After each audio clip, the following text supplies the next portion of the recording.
রমজান মাস তো এসেছে ক্ষমার মাস হিসাবে। আমরা রমজান মাসে নিজেদেরকে ক্ষমাপ্রাপ্ত বানাতে পারবো ইনশাআল্লাহ। আমরা ডেইলি একটা আমল মিস করবো না, রমজান মাসে দৈনিক একটা আমল ভুলেও মিস করবো না।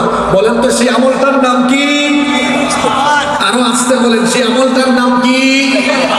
ইস্তেগফার। প্রতিদিন কতবার করবেন? 70 থেকে করবেন তো ইনশাআল্লাহ। আমি বলছিলাম রমজানের দিনে রাতের 5টা আমল বলে যাব, বলছি কয়টা? একটা। 2 নম্বর আমল, রমজান মাস হলো দোয়া কবুলের মাস। এই মাসে দোয়া কবুল করবেন কে? রমজান মাস ছাড়াও দোয়া কবুল হয়, কিন্তু শুনে রাখেন, ওই যে কিছু ছাত্ররা আছে না পরীক্ষার সময় বলে স্যার প্রশ্ন তো অনেক আছে, একটু পার্সেন্টেজ বলেন কোনটা আসার সম্ভাবনা বেশি। স্যার বলেন শুনো এখানে 100টা প্রশ্ন আছে, এই 20টা পড়ো, কাজ হয়ে যাবে। হয় কি হয় না? তো দিনে রাতে দোয়া করলে তো দোয়া যে কোনো টাইমে করতে পারবেন, কিন্তু শুনেন আপনাদেরকে একটা সাজেশন দিয়ে যায়, এমন 8টা সময় আছে রমজান মাসে, 8টা সময় দোয়া কবুল করলে 100% গ্যারেন্টি একটা দোয়া আল্লাহ ফিরাবেন না। সুবহানাল্লাহ। কয়টা সময়? পারলে এগুলা লিখে নিয়ে যান, মানুষকে এগুলো আগামীকাল থেকে বলবেন, আপনারাও দাওয়াতি কাজ করবেন। রমজান মাসে দৈনিক এই 8টা সময়ে দোয়া করতে ভুলবেন না। কয়টা সময়? 8টা সময়। 1 নাম্বার, মা বাইনাল আযানি ওয়াল ইকামা। প্রত্যেকদিন নামাজের জন্য আযান হয় কয়বার?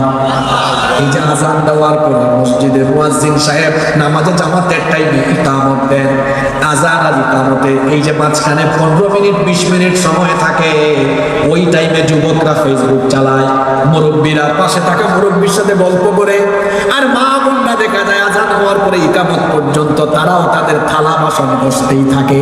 আহারে বরকতের সময়টা তারা বুঝে না। শুনেন আল্লাহর নবী বলেছেন, লা ইউরাদ্দু দুআউ বাইনাল আযানি ওয়াল ইকামা।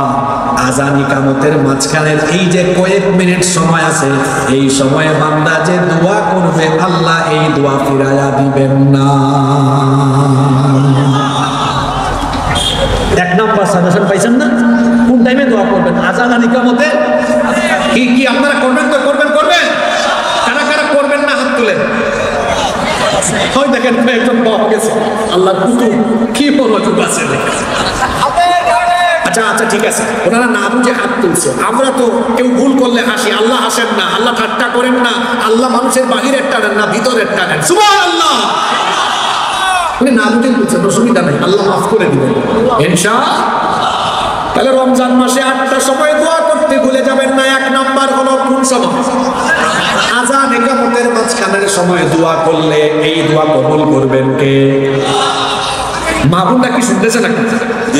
2 নাম্বার, দুবুরা কুল্লি সালাতিন মাকতুবা।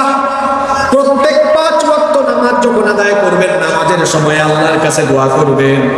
নামাজের সময় আল্লাহর কাছে দোয়া করবেন, কারণ এই টাইমে আপনি আল্লাহর ইবাদত করছেন, সাজদা দিচ্ছেন, আল্লাহ তাআলাকে খুশি করছেন। এই সময় দোয়া কবুল করলে দোয়া কবুল করবেন কে?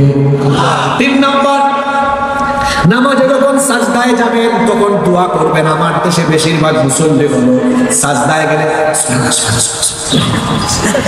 কিছু কিছু মানুষের নামাজ এত নামাজ না, মনে হয় ফিজিক্যাল এক্সারসাইজ, ঠিক না? এরকম করবেন না। রুকু এবং সাজদার মধ্যে ধীর স্থিরতার সাথে রুকু সাজদা দিবেন। আমি বলছিলাম রমজান মাসে যে 8টা সময় দোয়া কবুল করলে দোয়া আপনার কবুল হবে। 3 নাম্বার, যখন আপনি নামাজে সাজদায় যাবেন তখন আপনি দোয়া করবেন, কারণ আল্লাহর নবী বলেছেন, আকরাবু মা ইয়াকুনুল আবদু মির রাব্বিহি ওয়া হুয়া সাজিদ। আল্লাহর নবী বলেছেন, বান্দা যখন সাজদায় দেয় তখন সে আল্লাহর এত বেশি নিকটবর্তী হয়ে যায়, তখন আল্লাহ আর বান্দার মাঝখানে কোনো পর্দাই থাকে না। এজন্য নবীজি বলেছেন, ফাকফিরু ফিহি দুআ। এই সাজদার টাইমে দোয়া করো। কিন্তু বাঙালি মুসলমান হলো এমন সাজদা কত দ্রুত মারবে চিন্তা করে। একটা নিরীহ আমল, দেখেন আমি কি শব্দ চয়ন করলাম, নিরীহ আমল, যে আমলটা কেউই করে না, এই আমলটা আজকে থেকে আপনারা করার চেষ্টা করবেন।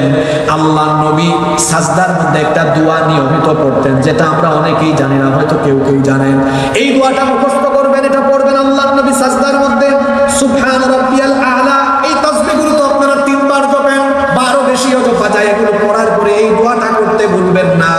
আল্লাহর নবী এই দোয়াটা সাজদায় করতেন, আল্লাহুম্মা গফিরলি যানবি কুল্লাহু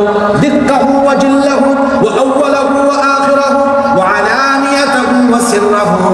একবার আমার সাথে বলেন, আমি আল্লাহর কাছে দোয়া করছি, আল্লাহ যেন আপনাদের স্মৃতিপটে ধারণ করার ক্ষমতা দেন। বলেন আমিন। বলেন আল্লাহুম্মা গফিরলি।